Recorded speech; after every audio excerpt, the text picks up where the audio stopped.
such a beautiful woman, a luminary crowd of people in there, and I was just impressed.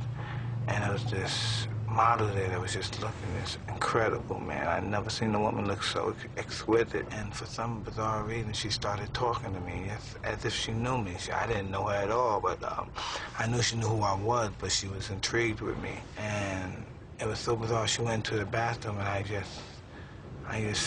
was craving her so desperately, I just went to the bathroom after her, and I sat on the sink, and I just started performing fellatio on her. It's monologue, talking. That's why I like companions. I like talking. I like talking to one another. And it was on and popping from there on.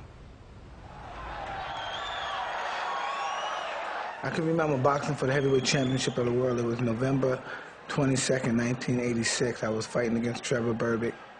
Greatest fighter that ever lived was Muhammad Ali, and he had just took a humiliating beating by Trevor Berbick, and I was angry, and I was looking for revenge. I can remember Ali coming to me in the ring, because he was introduced to the ring, and Ali coming to me and said, "Get him for me."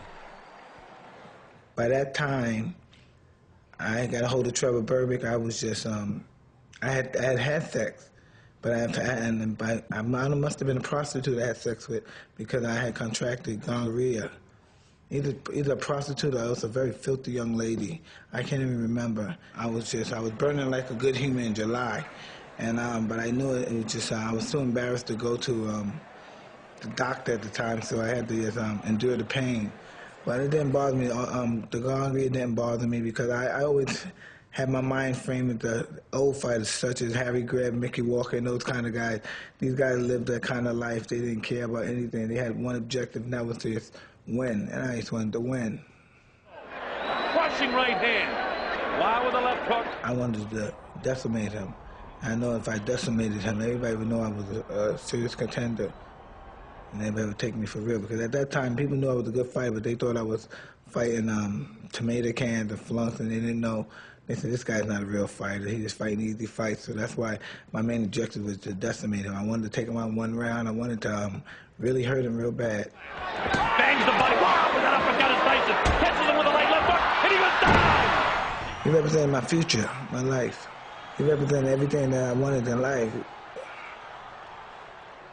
After the fight, I was just so, man, I was just so elated. I didn't know what to do. I just knew Cuss would have been proud if he was there to watch me win the championship. It was something that we always talked about. I'd like to dedicate my fight to my great guardian, Cuss D'Amato, and I'm sure he's up there and he's looking and he's talking to all the great fighters and saying his boy did it. He's smiling, that's right. What are your ambitions from here on out? To unify the title. I wore the championship belt for probably at least 3 weeks. Even when I went to the store, I just wore it around my waist. I was just very proud.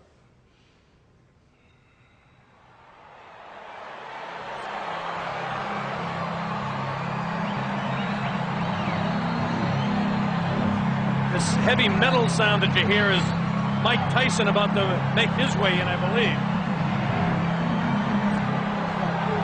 Everything that Tyson does is intimidating. There he is. He comes out. He doesn't wear a coat in. He's worked up a full sweat. I want to tell you, the electricity in this crowd is awesome. I haven't felt like this since it was about 4 o'clock in the morning one morning. We're in a place called Kinshasa, Zaire, when Muhammad Ali came in against George Foreman for the heavyweight championship of the world. I've got goose pimples in my arm watching this event, and a lot of people in here do. The heavyweight champion of the world comes into the ring. This is why we're here.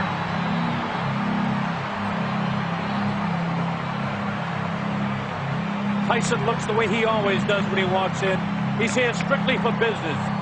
He's got that scornful look on his face. Hey, let's get it going. In a while, you see him push the leather back on his gloves. It's like he wants to get his knuckles closer to the leather so he can get them on somebody's face, namely Mike Spinks in a hurry. The right hand lands to the head of Mike Spinks. It's Tyson all the way here in round number 1. Vicious shots to the body. Nothing really heavy landing yet, but he's taking them. The uppercut. Body shot. Down goes Mike Spinks for the first time. The count is up to 4 and 5 and 6 and 7 and 8. That was a body shot that took him down. Here comes Mike Spinks in. He leads to the right hand. Down he goes. I don't think you get up from this. Mike Spinks is laying ladders up to 5, and 6, and 7, and 8. He won't be able to do it. It's all over. Mike Tyson has won it. Speaks almost fell back throw. A dramatic first-round knockout for Mike Tyson. Unbelievable strike. It came in the first round. And now the question is, who in this world has any chance against this man? Being champ of the world is nothing like it.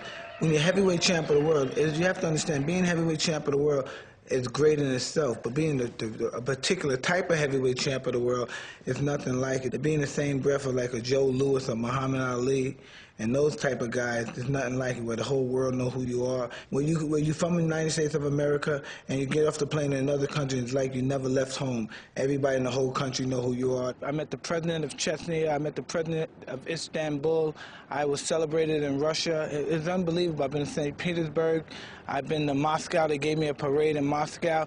Who would ever think some poor boy from Brooklyn would get a parade in the city of Moscow? They don't even speak English over there. In Japan, they wrote comic books about me. I have comic books about me in Japan. I have little tangerine figures about me in Japan. I've been to Romania, I've been to Istanbul, I've been to Portugal, I've been all over the world. Where you want to know? I've been to Slovakia, Thailand. I met Gorbachev. I met Silvio Berlusconi, he's the Prime Minister of Italy. Mr. Mandela always asked me to come over to South Africa and visit the country. I just never had a chance to go over there. Normally I have too many difficulties with my probation officer about traveling. Being champion, you have women all over the world, all types of women, models, actors, just all types of women. Everybody wanted to be next to the champ, especially when you're on television all the time, people talking about you. I was pretty much of an exciting champion. So people were talking about me. I was knocking everybody out in spectacular fashion, so people never saw that before.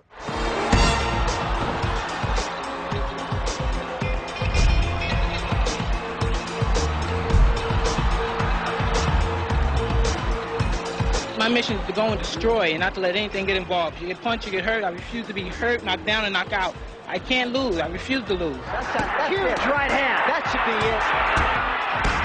And down goes. I always try to aim through the back of my opponent's head, fantasize my punch going through them and in and out the back of their head. It sounds like a brutal sport, but it's just a technique. It's just an art. And when people hear you talk in this particular fashion, you think of you as some brutal monster, but it's all about the skill, the speed, the accuracy. And that's basically what I named my style after. How dare them challenge me with their somewhat primitive skills? They're just as good as dead. People don't have the slightest idea how hard it is to break somebody's jaw, to break somebody's eye socket. And they think it's just with power, but it's the accuracy of the power. When every punch is thrown with bad intention, with the speed of a devil. Actually, he was crying in there, making woman gestures like,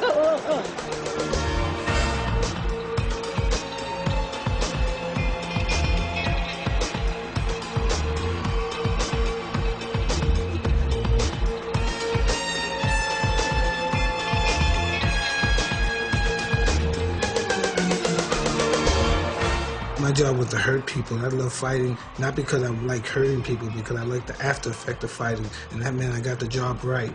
Once the job is done correctly, that's my satisfaction of it all. I was beating guys off of just pure brute strength and intimidation. Most guys were just pretty much intimidated. They lost the fight before they even got hit, most guys. I knew the art of skullduggery. These guys, I knew how to beat these guys psychologically before I even got in the ring with them. As soon as I come into the ring, I'm gloved. No, stop it. That's not true. While I'm in the dressing room, 5 minutes before I come out, my gloves are laced up. I'm breaking my gloves down. I'm pushing the lever in the back of my glove. I'm breaking the middle of the glove so my knuckle could pierce through the leather. I feel my knuckle piercing against the tight leather gloves on the Everlast boxing glove. When I come out, I have supreme confidence, but I'm scared to death. I'm totally afraid. I'm afraid of everything. I'm afraid of losing. I'm afraid of being humiliated, but I'm totally confident. The closer I get to the ring, the more confidence I get. The closer, the more confident.